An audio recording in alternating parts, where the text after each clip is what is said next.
Hi, everyone. Thank you for joining us today for Floor to Ceiling and the Spaces in Between, JM's Building Insulation Product Lineup. I'm Molly Morrow, and I'll be your moderator for today's presentation.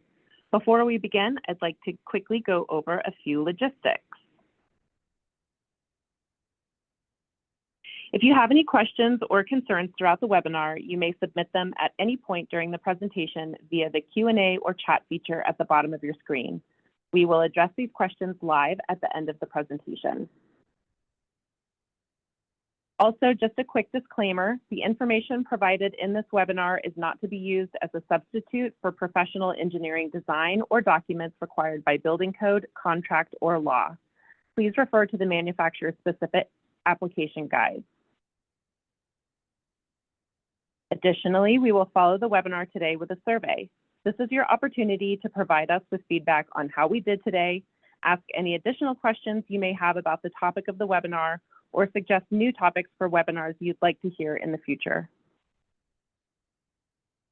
With that, we will dive into an introduction, and I'll hand this over to our presenters.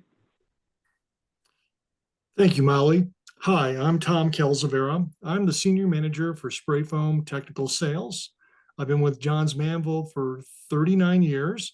I'm responsible for spray foam product management, our field technical sales team that covers the United States and Canada, and our spray foam parts and equipment distribution business. I'm based in Denver, Colorado. Hi, I'm Seth Hanson. I'm the Associate Product Manager of the GoBoard product line. I've been with JM for 8 years, and I am based in Littleton, Colorado.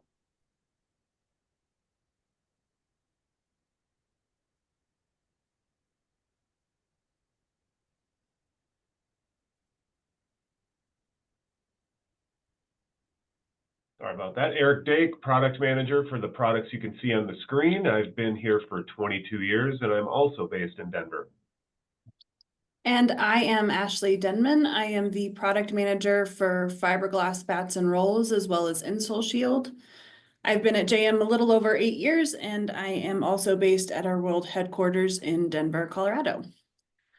I'm actually going to go ahead and get us started here. So today we'll go over some considerations when choosing the right insulation product for your project. We'll cover JM's full insulation portfolio, including heat properties and other product attributes. Then we'll wrap it up with additional resources and a Q&A session as time allows. With that, let's go ahead and get into considerations. The first consideration when looking for the right insulation is most often heat loss or gain. Insulation's primary role is to help control temperature inside of buildings and homes. Depending on the region you're in or the building type, you may be interested in other properties as well, including controlling vapor transmission, precipitation, or airflow. So as an example, spray foam and Polyiso can be installed to act as a vapor and air barrier, while different facing options on fiberglass can act as a vapor retarder. Finally, the two other considerations when choosing the right insulation product for you is going to be sound control and fire resistance. So as we go through our presentation, you'll gain an understanding of how JM's insulation products cover all of those considerations. And with that, we'll go ahead and jump into probably the most well-known of our products, fiberglass. Starting high level here with some introductory information on thickness and density and how that relates to R value. R value is the building industry term for thermal resistance and is sometimes denoted as RSI value. To be able to meet different code requirements, R values are controlled by thickness and/or density of the products. Starting on the left with changing thickness, you can see the gray bars or density remains constant at about 1/2 pound per cubic foot, while the thickness increases along with the R value. If you look at the center section of the chart, you can see that the thickness or blue bars remain constant at 3.5 inches, but the R value increases as the density increases. And then finally on the right is an example of changing both density and thickness for different applications. In this example, we want to maintain R value while decreasing the thickness of the bat. To do that, we decrease that thickness while also increasing the density. These charts are primarily applicable to bat products, but the same methodology can apply to blown in or loose fill insulation. In the next slide, we're going to take a look at wall constructions and the widths of insulation products. Typically, wall framing is built on 16 or 24-inch on center, but wood and steel framing do require different insulation product designs and widths when it comes to fiberglass bats and rolls. On the left-hand side, you can see with wood framing, the wood actually decreases the open cavity space to be filled with insulation. Some materials manufactured between 15 or 23 inches in width to accommodate the appropriate 16 or 24-inch on-center spacing and allows the material to friction fit into the cavity. Steel framing is different because it has a C-channel for the insulation to fit into. Therefore, the insulation is manufactured to fit the full width of the frame space at 16 inches or 24 inches, depending on that spacing. Thickness and density affect the R value, and then the framing type and its on-center spacing affects the width of the product. The combination of these items leads to a larger list of SKU options available, particularly for bat products. I would like to mention we have a product availability list that includes all of our available R values and sizes. So if you don't ever see something you're looking for, please reach out to us. We'll get you in touch with your local sales rep. So with all of that in mind, we'll move on to the different portfolio offerings, starting with unfaced fiberglass. Fiberglass is widely used in the insulation industry due to its ability to effectively and economically manage heat flow. It provides great sound control, but also fire resistance. Fiberglass is a non-combustible insulation, making it great for fire resistance. This product can be installed in all construction types, residential and commercial.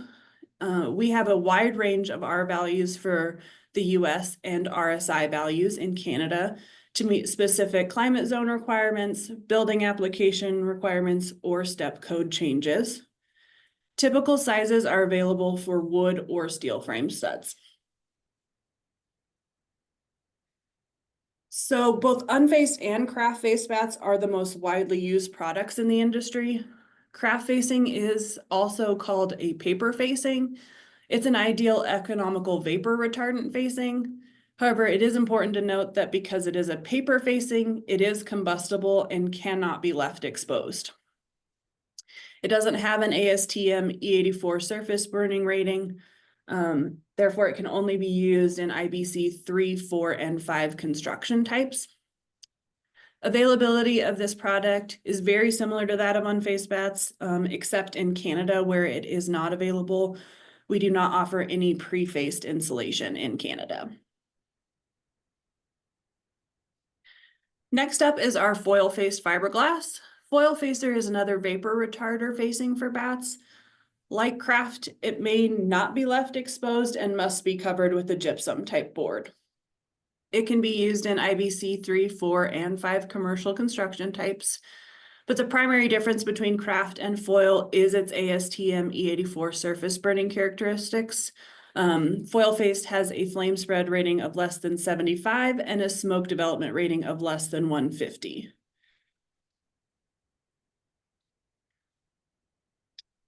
FSK 25 is another foil type facer. FSK stands for foil scrim craft, and it is also a vapor barrier. The 25 relates to the fire performance of this type of facing. Due to its fire rating, FSK 25 can be left exposed and can be used in all construction types, similar to unfaced fiberglass.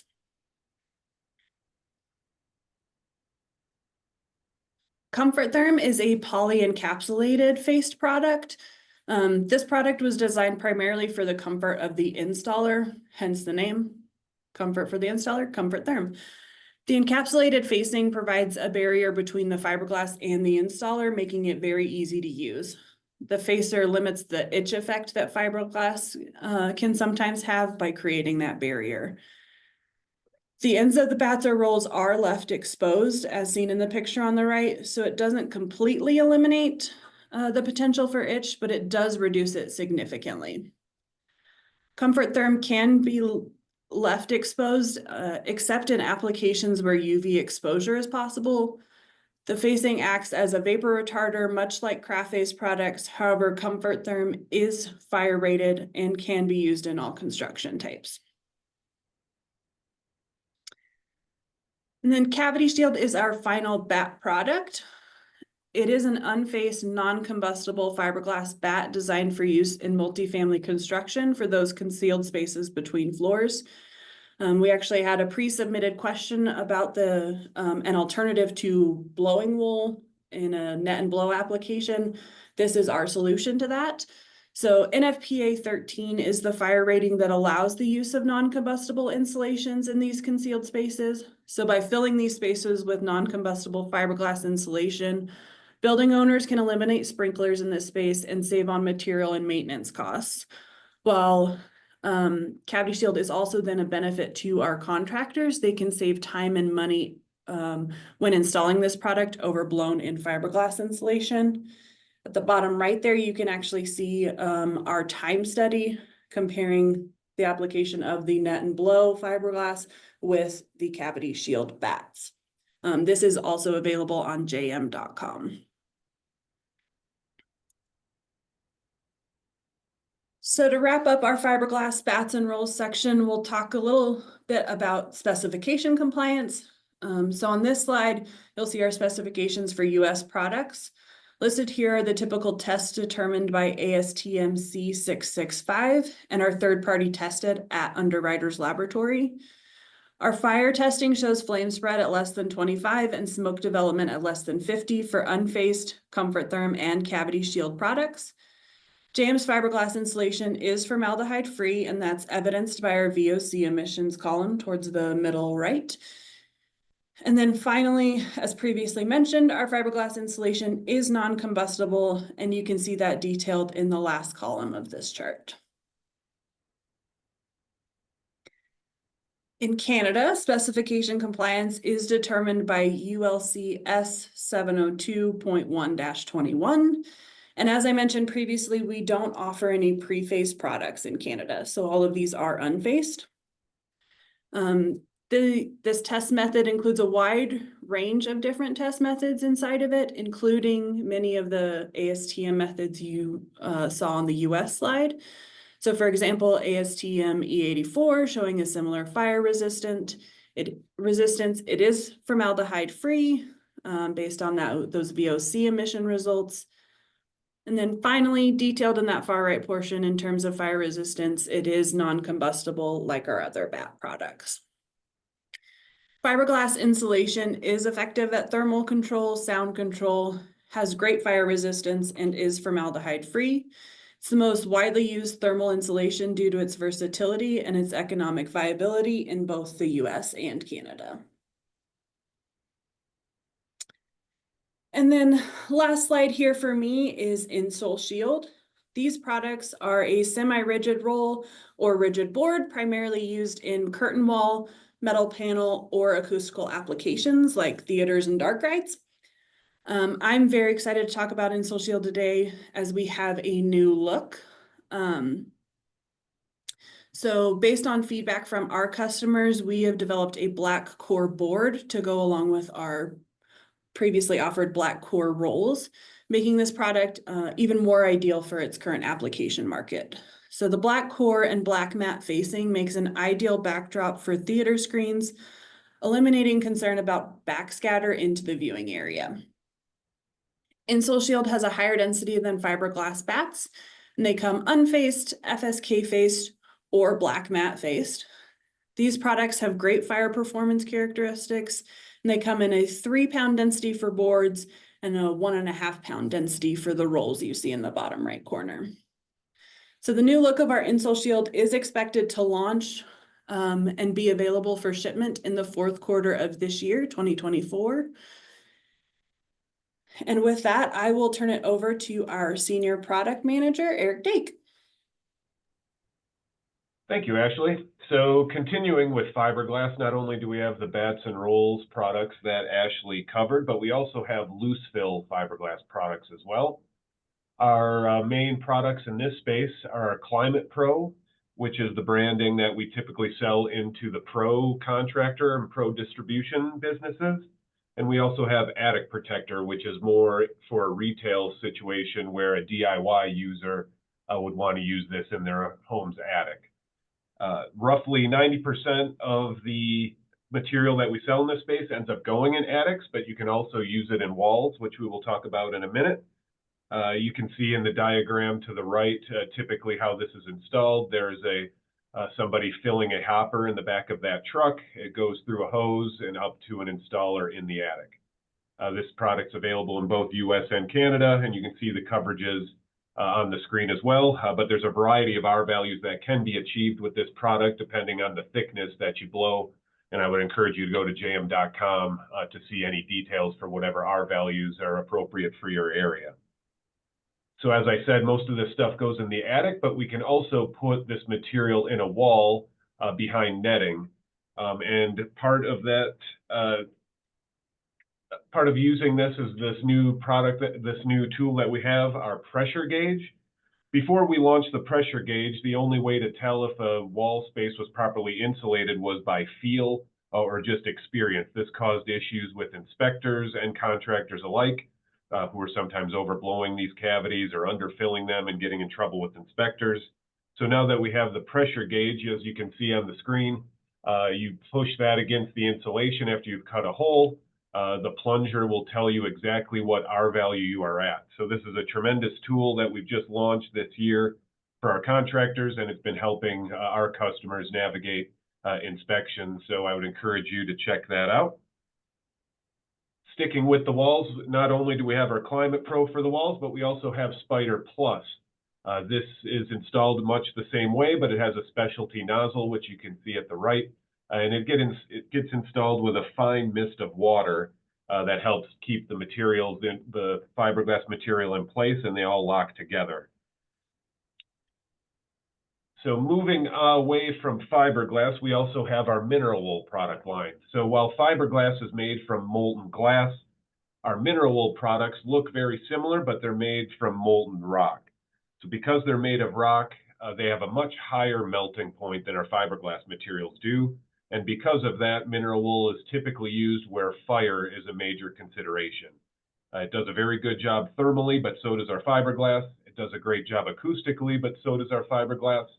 It's naturally moisture resistant, which is fiberglass as well.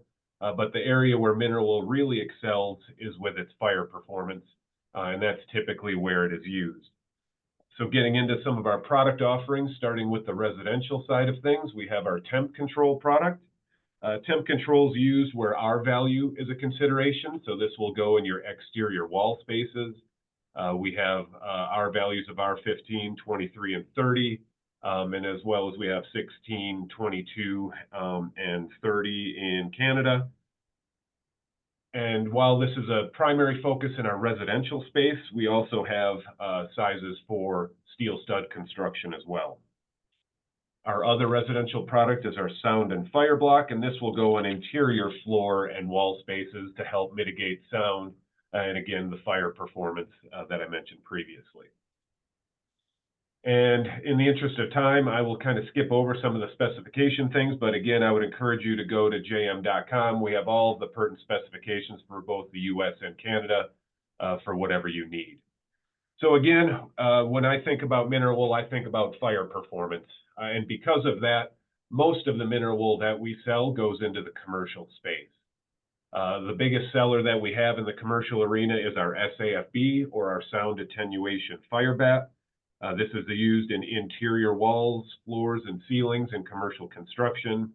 And again, it's used for its superior fire performance as well as its excellent sound control, and available in a wide variety of thicknesses and sizes, as you can see there. So kind of moving from the inside to the outside of a commercial space, mineral wool is very popular on the outside of buildings as well. Starting here with our safing product. Our safing product is sold in a 24x48 bat, but it's typically cut into strips and stuffed into the space between where the cement, typically the cement floor, and the exterior wall or cladding system of the building begins. So you can see that in the yellow is our safing in the diagram to the right, and then it'll be applied with a fire caulk or a fire sealant as well, again, to help stop the spread of flames from floor to floor in the event of a fire situation. Now on the outside of the building, we have our curtain wall. As the name suggests, this is used in curtain wall spandrel systems. It's available in unfaced as well as the foil face that you can see there. It is available in a 4-pound and an 8-pound density, again, in a variety of thicknesses and sizes. We also have a window wall insulation for window wall applications as well. And finally, our most popular exterior mineral wool product is our JM Cladstone. This is used in rain screen and cavity wall applications. Because mineral wool is naturally hydrophobic, it's very good in this application. It's meant to get water into that cavity space, and this product helps repel and dry out quickly in the event that it does get wet. And again, available in a variety of thicknesses and sizes. We have a 4.5-pound, a 6-pound, an 8-pound, and the most dense product that JM offers on the insulation side is an 11-pound Cladstone. So a very stiff, robust board there. And again, all the relevant specifications can be found at jm.com. So getting away from our fibrous insulations, we have our Polyiso rigid board insulation. This has the best R per inch outside of closed cell spray foam that you're going to find at Johns Manville. It's very lightweight and easy to cut, and is typically used as a continuous insulation, which those of you who are familiar with the codes is becoming more and more important throughout North America.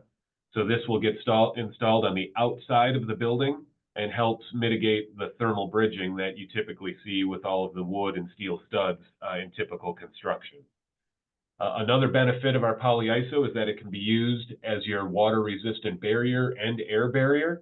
And JM actually has a patent on this system. So when you tape the seams and penetration, so the seams where the boards butt up against each other and all of the fastener holes that go through the board, if you address those with tape, you can get rid of your house wrap or your WRB, and you can use this system in lieu of that. Our main product in this space is our AP foil. This has a reflective silver side that you can see on the right, and it also has a plain white unprinted side on the other. So it's versatile depending on what your application is. It's used in both residential and commercial applications. And I'm excited to announce that we have a new product coming up very soon. By the end of the year is a 25 PSI version of our AP Foil 25. So for those situations where architects are calling for a higher compressive strength board, we will have a solution for those as well. Now, if you need to leave the foam boards exposed on an interior application, that would be our CI Max continuous insulation. It's the same foam core, but this has a more robust, textured, unprinted facer that's meant to be left exposed. Most typically, we see this used in warehouse situations, but it's also used below grade in some residential basements, things of that nature as well. And again, just like all of our products, available in a wide variety of sizes and thicknesses. And once again, the specification compliance, again, we meet all of the pertinent testing standards in both the US and Canada. And I would encourage you, again, to go to jm.com for more information there. So with that, I will continue the foam conversation by passing it over to Tom. Thank you, Eric. Johns Manville's complete line of spray polyurethane foam insulation products provide superior thermal energy efficiency, as well as advanced air and our open cell products sound control. And our closed cell products provide a vapor retarding benefit. The insulation is commonly referred to as SPF, spray polyurethane foam. JM Corbon SPF covers gaps and voids to virtually eliminate air leakage, and it can exceed the performance of traditional insulations. JM's SPF products, both open cell and closed cell, deliver superior performance. Spray foam insulation is the only insulation product JM does not manufacture. JM creates the chemistry and blends the chemicals so that trained installers can manufacture, apply, and install this product in the field that meets all the required building code requirements. Spray foam insulation requires 2 drums of chemicals, and these are 55-gallon drums. The A drum, the black one there, contains a chemical referred to as MDI. JM does not manufacture this chemical, and it's combined with the B side formula JM's created and blends so that they work synergistically to form polyurethane foam insulation. The spray foam contractor, and this would be the person in the white suit there holding the gun, uses sophisticated industrial equipment to manufacture and apply the chemicals from the A and B side drums in a 1-to-1 ratio, creating the insulation once it leaves the tip of the gun. JM has 2 classes of spray foam insulation, as mentioned earlier. There are open cell and our closed cell. And first I'll talk about the open cell, which is a tan colored material.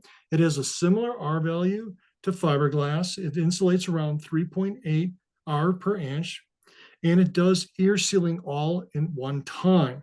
This insulation has an open cell structure, as you can see in the scanning electron microscope picture, and that it holds the air in there that gives you the R value for the product. It has a density of 0.5 pound per cubic foot.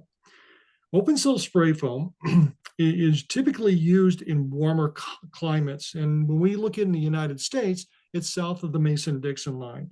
And this is where you have less heating days than cooling days on an annual basis. And because moisture drive moves in the south from the outside in, going towards the cooling coil inside a building, it requires a vapor retarder on the exterior of the building. So this product is perfect for that location because it provides R value, air sealing, and great acoustics, but does not provide a vapor barrier, but you don't need it because it's on the exterior of the building. Closed cell insulation has a higher R value, typically around 7 R per inch, and provides air sealing and vapor retarding benefits. This product is made up of greater than 90% closed cells that contain a chemical blowing agent that improves its insulatability significantly over most other insulation materials. The SPF insulation is installed at a density of 2 pounds per cubic foot. This product is typically used in northern climates that are cooler, where there are more heating days than cooling days, and where the delta between high and low temperatures are greater. Its higher R value per inch helps to insulate against these extremes while providing air sealing and vapor retarding, eliminating caulking, and also putting a vapor barrier on the inside of the wall, since it provides all that in one product. So I'd like to move on to our first open cell. We have 2 open cell products out there, and this one is called Johns Manville Open Cell, which is a no-mix product that achieves an average of 17,000 board feet per drum, and it's a 950-pound drum out there. Just for context, a board foot is a square foot of material 1 inch thick. This yield is used by contractors to estimate material costs. This product has a 6-month shelf life, an R 3.8 per inch, and provides air sealing. As an open cell product, it's strictly used for interior, commercial, residential, and industrial applications. The other open cell product that we have is a high yield formula, and we call it high OC. It's a high yield that has been the same dependable formula as our standard open cell, but with the highest yield of any open cell product that we produce. This product averages 20,000 board feet per 950-pound drum set. And that number is really calculated from actual field usage and not from a laboratory. This low density, non-structural open cell spray foam covers gaps and voids and works in hard to insulate areas. It has exceptional sprayability, low odor, but unlike our no mix, this one requires constant mixing when it's being installed. So the operators have to pay a lot more attention to when they're manufacturing and installing this product versus our no mix. But for their attention and diligence, they pick up 300 board feet per set. Again, this is an interior commercial, residential, and industrial application material and cannot be used exterior. Jumping over to our closed cell, we're going to be talking about the closeout of our Core Bond 3 product. Beginning January 1st, 2025, JM can no longer blend Corbon 3 closed cell SPF because of a federal mandate prohibiting HFC blowing agents. Corbon 3 B-side drums manufactured no later than December 31st, 2024 can be legally stored, used, and sold in 2025 up to their expiration date. So at our JM manufacturing facilities and warehouses, we'll begin reducing our Corbon inventory beginning in October to make room for Corbon 4. So our conversion plans right now is that we'll stop taking orders October 31st. November 30th, we're going to cease blending of Corbon 3, and by the end of the year, we will not have any more of this blowing agent left in our facility. And starting January 1st, the only closed cell products you'll be able to buy from Johns Manville will be ones with the HFO blowing agent. Both our open cell formulas are not affected by this regulations because they do not carry either the HFC or HFO blowing agent, so they're exempt from this regulation. Moving now to Corbon 4.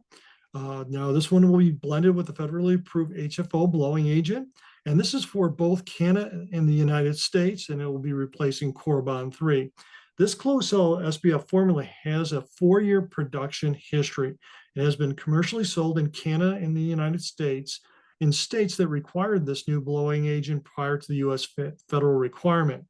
And it's an excellent performance is what you would expect from Johns Manville. There are little subtle differences between the two formulas, so please go to jm.com/spray to look at the technical data sheets to compare the two products, but they perform very much the same way.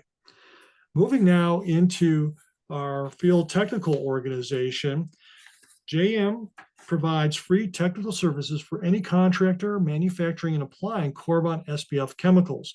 This group of highly trained professionals covers Canada and the US and can be reached 24 hours a day, 7 days a week.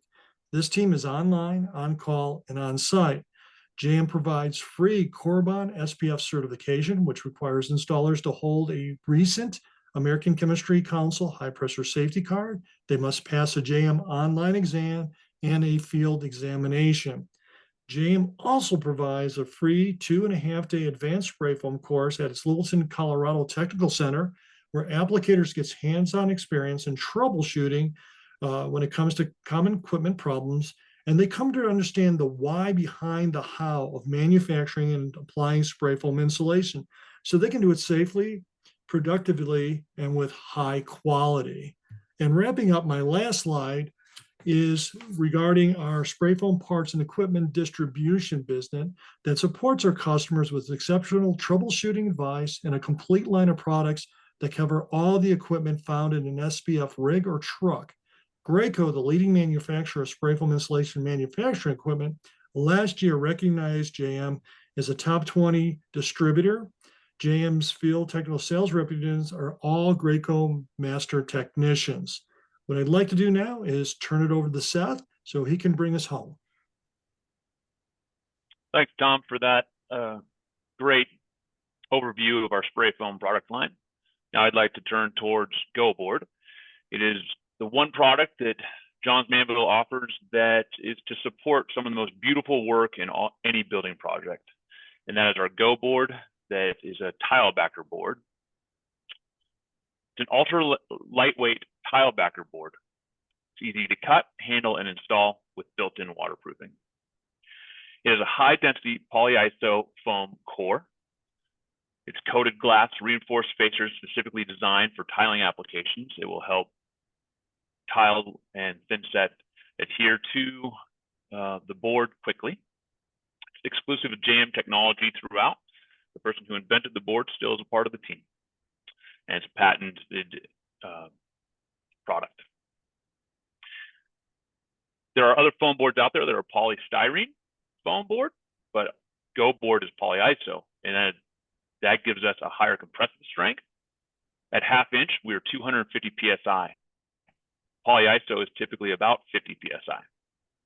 It's closed cell foam, so the board itself is actually waterproof all the way through, whereas the other polystyrene boards have to put a waterproof facer on. Ours is waterproof through the entire board. Our foam core will not melt and flow during fire, making it a much safer product to work with in any project, especially when plumbers are involved. It has improved durability because of its closed cell foam. And there's no physical property degradation in direct sunlight, so you can actually store this outside, which is great for places like lumber yards.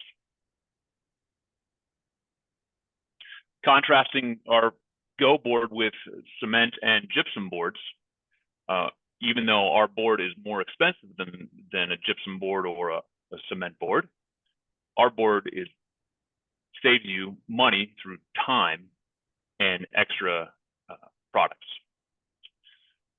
Using GoBoard, you only need to seal the board joints and fastener locations for waterproof assembly. It can be installed using either of the two following options: simply with GoBoard sealant, or GoBoard banding, GoBoard corners, GoBoard curb covers with thin-set mortar. You leave an 1/8-inch gap between the boards, you overfill the gap, and then you'll lather on some more sealant, 1 inch wide on each board. You don't need to coat or install a waterproof membrane over the entire board, which makes for a very quick installation. After the first step of installing the board, you can immediately go to using your thin set and installing your tile on day 1, come back and grout your tile on day 2, and you are done with your project in a day and a half. Cement and gypsum board average additional materials and costs to achieve a waterproof installation, which raises the price per board. By saving time between the installation of the board, carrying the boards through the house, through the project, you're able to get back to your next project very fast. These are the sizes that we have in our portfolio. We have a 1/4 inch, 3x5, and 4x8. That has a PSI of 300, so it's great for floors and countertops. Giving a low profile application, you can use this in light commercial as well as residential applications. Our 1/2 inch has a 250 PSI and is used for wall shower ceilings and tub surrounds.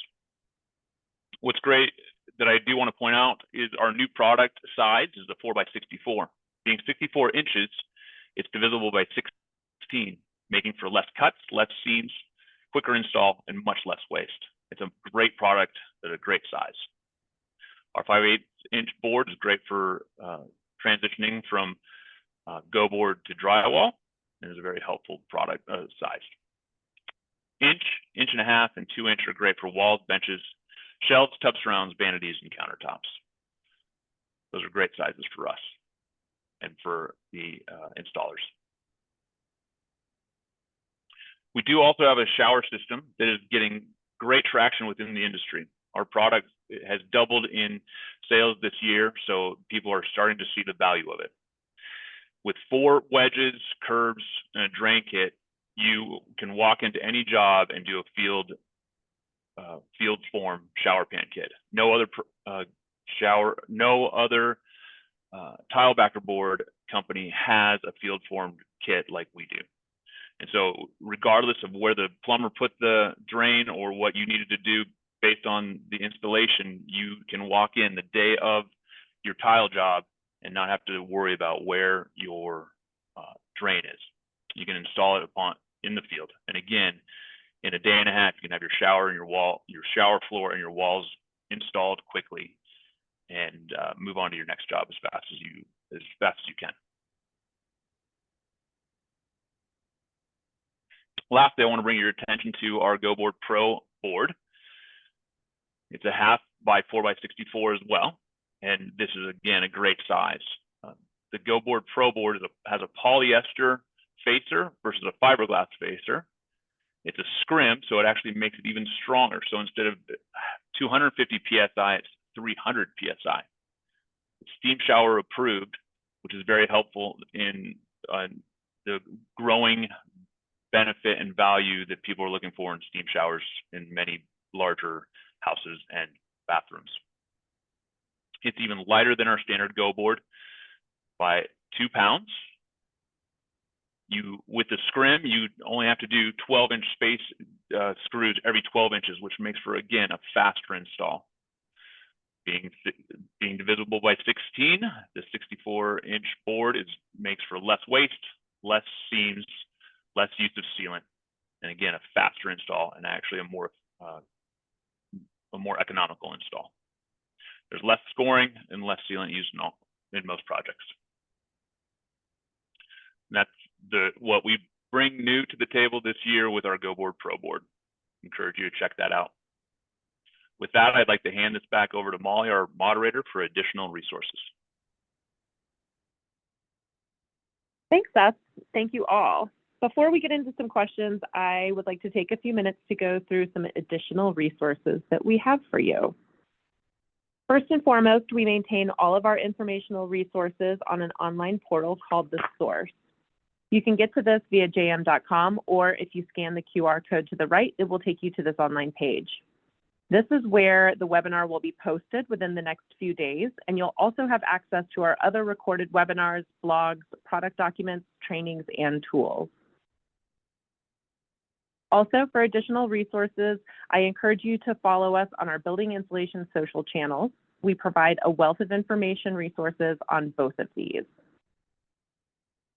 And finally, for anyone who attended today, you'll receive a certificate of completion after the webinar that may be submitted for professional development hours.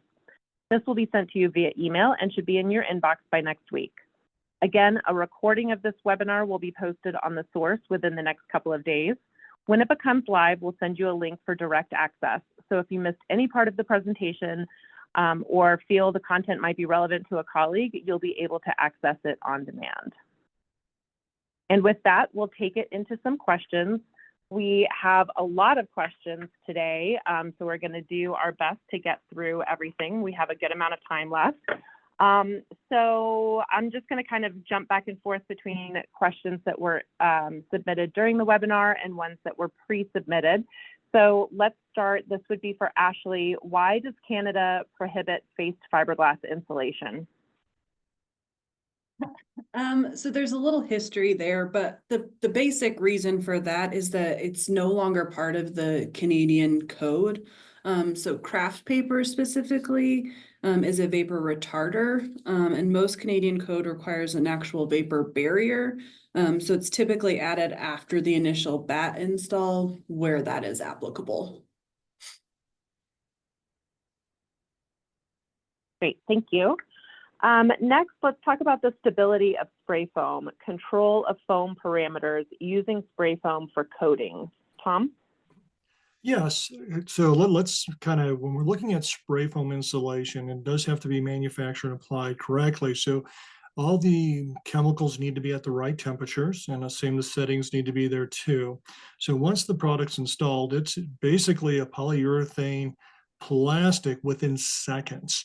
And as long as it's been applied to a clean, dry, structurally sound substrate, that material should last up to 100 years. Now, with regards to coatings itself, so that kind of takes us into a different area. So if you're going to be coating spray foam with some type of intumescent coating, then that would be we're moving into fire protection. But spray foam itself needs to be, if it's going to be in any occupied space, covered just like a craft face fiberglass with a 15-minute rated fire barrier. There are applications where spray foam can be used in attics and crawl spaces where you only access those areas for utilities. You cannot store anything in there. And there's what they call an Appendix X approval. And there's two ways to get that, that the product would need. The only other area where spray foam can be left exposed is in rim joists. But other than that, the stability should be there if it was manufactured correctly and applied under the right environmental conditions and the right substrate conditions. Okay, great. Tom, we're going to stay with you for this question. Is HFC harmful? Why are they getting rid of it? Oh, that's a good question. So HFC has a global warming potential of 2,000. The HFO products move to about 1 to 2 global warming potential. And so basically that's really the need to just kind of move it to more environmentally friendly product. All of the spray foam, as you saw in the picture, everybody who needs to apply that product needs to be in full personal protective equipment because they're manufacturing that on site, and there definitely are hazardous chemicals there, and that's why they're typically in supplied air. But within a matter of time, within an hour, it's in some cases with 10 air changes per hour, you do not need to have any type of respiratory protection. If there's not, then there's typically guidelines that says trades who are around cannot be around when they're spraying that material. Also, and this is both HFO, HFC, that it needs to be within 12 hours or 24 hours for homeowners to go in. So it's basically moving to the new regulation is making it a more environmentally friendly product. Great, thanks. Okay, this question came in prior to the webinar. It says, we will be insulating 3 100-year-old New Brunswick duplex homes. We prefer to insulate the exterior. What exterior insulation product should we consider using? They're wood structures. There's two products that they could use. They could use closed cell spray foam, or they could use Eric's product, which would be AP foil. Great. Could somebody speak about unvented attics, please?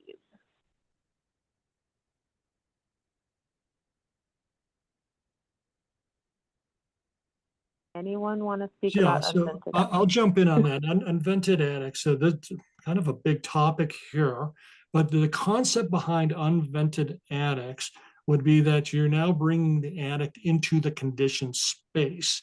So in the past, what we ended up happening is when they were putting air handlers up into attics, the air handlers leaked like crazy, and you were actually losing a lot of what you paid for the heating and the cooling. So putting that in a conditioned space then prevented that from happening. So you take the building envelope and you're just expanding it from the ceiling all the way up to the top.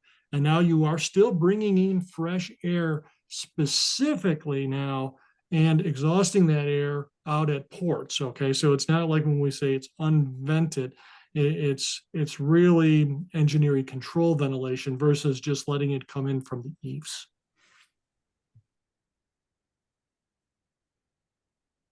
Thanks, Tom. How about a GoBoard question? What is the permeability of GoBoard? The perm rating of our standard GoBoard is a 0.7, which brings to value the Pro board, which is a 0.5, less than 0.5. And so that's what helps us get into steam shower situations. So, yeah. Thank you. This one's for Eric. Do you need to mix regular AP foil with AP foil 25 on a project, or could you use AP foil 25 for everything? You would most likely use AP foil 25 for everything. You'd most likely be, lack of a better word, forced into using that material based on the specification. There's certain cladding systems on commercial projects that specify a higher compressive strength board, which is really this product's sweet spot, but it's also really good for below grade. But our regular AP foil is also appropriate for below grade, so it's a little bit of a preference situation. But I would doubt somebody would combine the two. It would probably just be one or the other, but there'd be nothing preventing you from mixing the two. But you'd most likely just use one for one particular job. Great, thanks. And Eric, do you also want to address what do you see in the future with R values? Sure. I mean, that could probably be a webinar on its own. But in general, what we've seen over the years is that energy codes continue to require higher and higher R values. Specifically, we see a lot of growth in the attic space. So we've seen tremendous growth in our blowing wool product line. When you think about say a typical single family home construction, you only have so much room to insulate in the wall cavities. Typically it's a 2x6 now.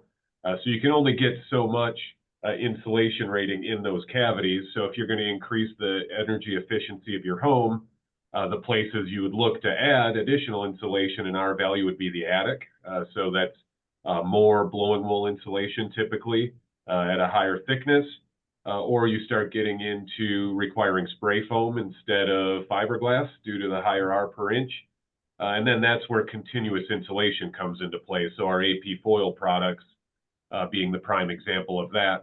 A lot of energy codes are requiring a certain cavity insulation plus additional continuous insulation value on the outside of the building.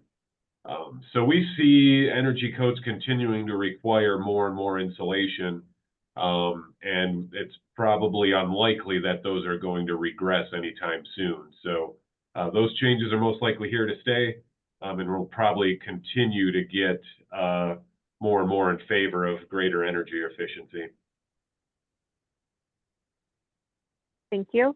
This question just came in. How many hours of ventilation are needed after applying the new spray foam in the attic and crawl space? The ventilation should be occurring during the job. And then depending on the number of air changes and where the particular spray foam that you're applying has, it should be run 24 hours before a homeowner goes in and then 12 hours before a trade walks in. Great, and let's stay with spray foam. Tom, are there any fire rated spray foams? There are no, well, when you say fire rated, all spray foam has to pass like E84 tunnel testing and NFPA 285 testing, etc. But spray foam does burn. So we do have to pass certain fire tests to make sure that it's safe enough to be put into the building. But like with craft face fiberglass or paper or anything else, then the precautions of putting a 15-minute thermal barrier over it needs to apply, except in the conditions that I talked about earlier. Thank you. Could somebody talk about what insulation has the max density? I can cover that one, I guess, Molly. Our mineral wool is going to be the product that gets to the highest density, and that would be our Cladstone 110. So that's our 11-pound Cladstone board. That's going to be a very rigid, dense, heavy piece of board. That's the most dense that we make on the building insulation side of our business. Thank you. We'll just keep going here. Other than net and filling the interstitial space, what is the lowest cost yet highly effective way to insulate the area? Yeah, so we touched on that a little bit in the fiberglass portion. That would be our cavity shield product. We did develop it as an alternative to using a net and blow type application. You can save time and money by using that. So essentially, by using a bat application, you can use as little as one installer for that. Whereas with net and blow, you'll likely need two, one on the hopper and one actually blowing that in. The overall cost is down from that perspective, but it also saves you some time. You're not having to do that extra work of putting up all of your netting prior to. You can basically just get started batting right away. Thank you. This one's back to Tom. With the high yield open spray foam now available, what is the advantage of the regular non-high yield open cell formula? In other words, why wouldn't someone always choose the one that yields more? Right, and it really comes down to ease of use and also having functional drum mixers on the trailers. Some companies just don't have a drum mixer on a trailer. They have trouble with sometimes their installers using those drum mixers. So it's just easy enough to drop in the stick pump and go. And it makes the quality spray foam a lot easier than having to make sure it's mixed and ready to go. Great. And our final two questions I'm going to sort of blend together. One is asking about possible condensation in walls, and the other one says they would like to learn more about humidity and insulation. So those kind of go hand in hand. I think if you start looking at those two questions, you really need a basic course on building science and how that typically works. I kind of talked a little bit broad brush, that when you're in southern climates or climates that are warmer, that the heat flow is going to be from the outside to the inside because it's going to be collecting on the cooling coil. So when you're looking at condensation, you want to keep it on the outside of the building. That's where you put your vapor retarder. So when it's trying to be drawn in, the moisture actually hits the vapor retarder on the outside and just runs off like rain.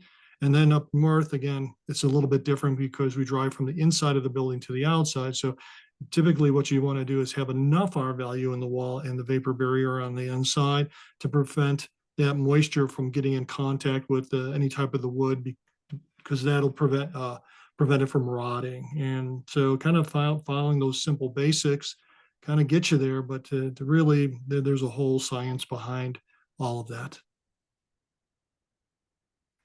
Thanks, and I'm actually going to ask one more question. This is kind of a fun one, but this is the last one I've got on my list. What insulation is nearest to space shuttle tile?